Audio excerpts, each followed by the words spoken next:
how to draft messages in WhatsApp. Hey there, welcome to Insightful Tutorials. Do you want to draft messages in WhatsApp but don't know how? If yes, then you are in the right video. Without further ado, let's get started. Open WhatsApp on your device. Open a conversation where you want to draft a message.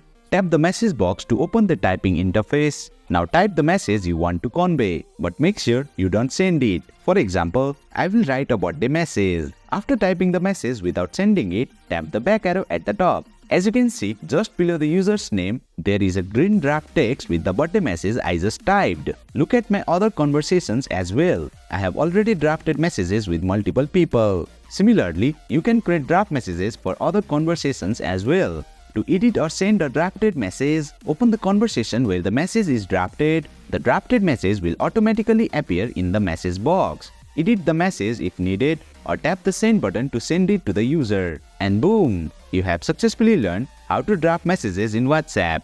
That's it for today's video. If you found this video insightful, please don't forget to hit the like button and make sure to subscribe to our channel for more insightful tutorials.